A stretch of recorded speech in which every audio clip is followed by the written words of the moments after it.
This is Africa, and here's Ivory Coast, or Côte d'Ivoire, which is French for Ivory Coast. Now let's go, shall we? Now the first thing you may notice about this country is that it's actually a lot more than a coast, and a long time ago, for millennia, until different peoples entered the land to hunt and farm and fashion marvelously expressive masks for their ceremonies. And the country today is home to dozens of ethnicities and languages. It was during the time of the Mali Empire to the north, which existed from the 1200s to 1670, that merchants began arriving bearing not only goods for trade, but also the religion of Islam, which remains a major faith among modern Ivorians. One of the most prominent centers of trade was a town called Kong, which was conquered in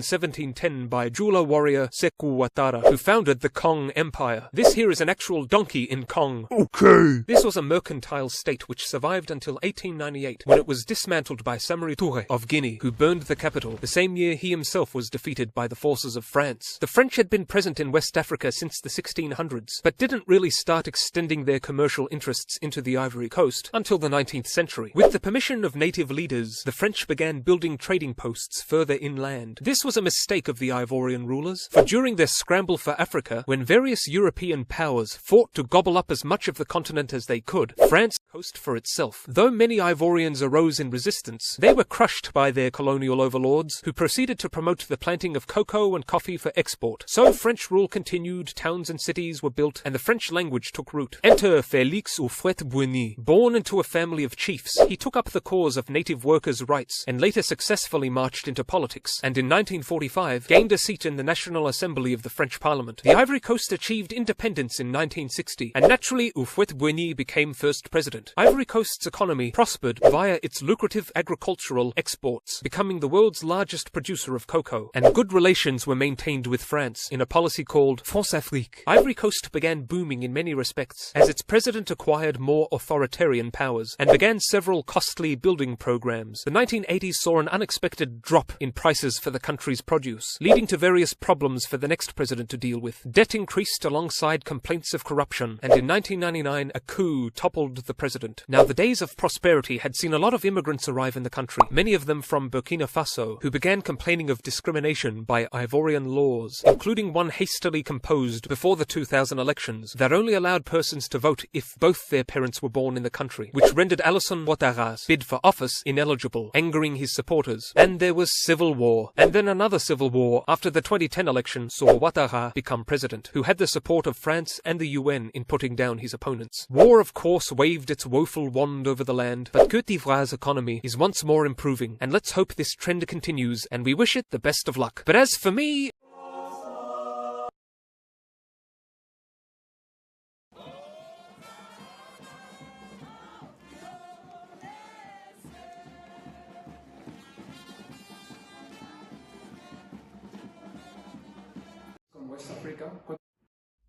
hi guys, சாக்லேட்ன்ற வார்த்தையை கேட்கும் போதே ரொம்ப ஸ்வீட்டா உள்ளுக்குள்ள ஒரு குறிப்பு வருது இல்ல? ஆனா அந்த சாக்லேட்டோட கதையை கேட்கும் போது அந்த அளவுக்கு ஸ்வீட்டா இருக்காது. ஏன்னு நீங்க யோசிச்சீங்கன்னா இந்த வீடியோ ஃபுல்லா பாருங்க. இந்த சாக்லேட் முறையா 1900 BCEல தான் கண்டுபிடிச்சிருக்காங்க. அது எந்த இடம்னா மெசோ அமெரிக்கா. அங்க ஆஸ்டெக்ன்ற ஒரு பழங்குடி மக்கள் தான் இருக்காங்க.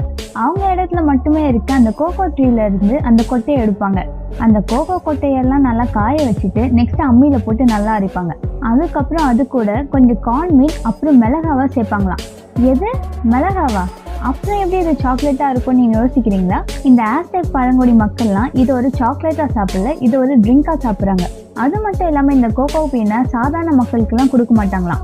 யாராச்சும் பெரிய சாகசம் பண்றவங்க இல்லைன்னா போர்ல வின் பண்றவங்களுக்கு அவங்களுக்கு தான் இந்த கோகோ பீனை கொடுப்பாங்களாம். அதுக்கப்புறம் 1519ல ஸ்பெயின்ல இருந்து ஹெர்னன் கார்ட்டஸ் அப்படின்ற ஒருத்தர் இந்த ஆஸ்டெக் பழங்குடி மக்களை போய் சந்திக்கிறாரு. இங்க வந்தவர் நிறைய கோகோ பீனை அவருடைய நாட்டுக்கு கொண்டு போறாரு. ஸ்பெயின் நாட்டில் யாருக்காச்சும் வயிறு வலி இருந்தால் கோகோ பீனை தான் கொடுப்பாங்களாம். அதுக்கப்புறம் 1828 அப்போ கோகோ ப்ளஸ்ன்ற ஒரு விஷயத்த கண்டுபிடிக்கிறாங்க. அதை வச்சு கோகோ பவுடரை தயாரிக்கிறாங்க. அப்புறம் சுவிட்சர்லாண்டில் சேர்ந்த ஒருத்தர் 1875ல ஒரு மிஷினை கண்டுபிடிக்கிறாரு.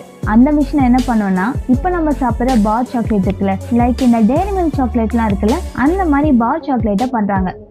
அதுக்கப்புறம் இந்த சாக்லேட்டோட டேஸ்ட் உலகத்தில் இருக்க நிறைய பணக்காரங்க கிட்ட போகுது. அதுக்கப்புறம் கொஞ்சம் கொஞ்சமா பொதுமக்களும் இதை சாப்பிட ஆரம்பிக்கிறாங்க.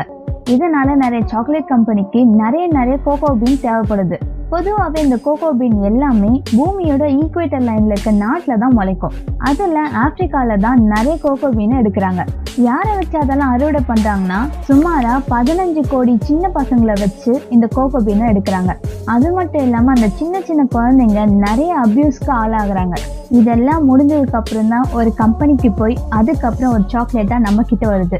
நம்ம சாப்பிட்ற ஒவ்வொரு சாக்லேட்டுக்கு பின்னாடியும் ஒரு சின்ன குழந்தையோட நிறைய கஷ்டம் இருக்கு. வெல் கைஸ், இந்த வீடியோ உங்களுக்கு இன்ட்ரெஸ்டிங்காக இருந்திருக்கும்னு நினைக்கிறேன். நான் உங்களை நெக்ஸ்ட் வீடியோ சந்திக்கிறேன். டாடா பாய்.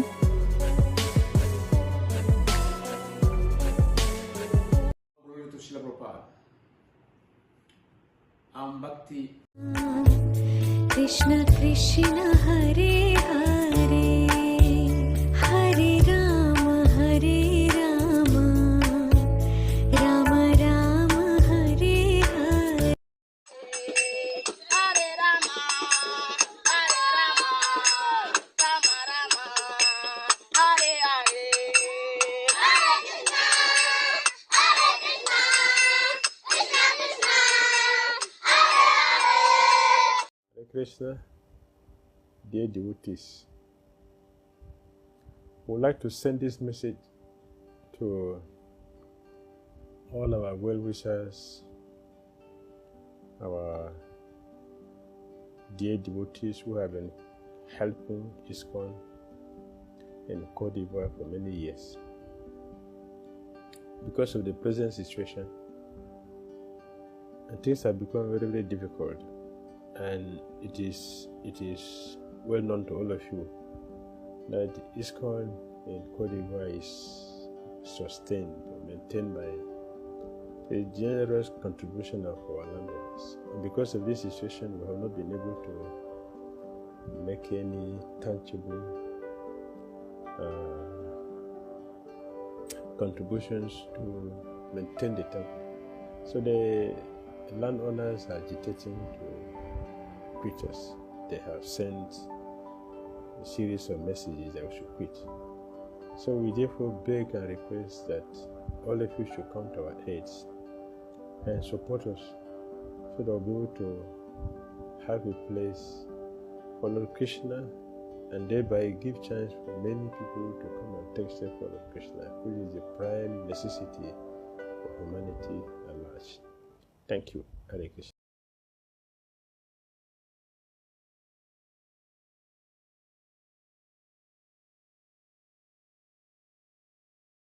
Wonderful archer. He's the best archer in the world.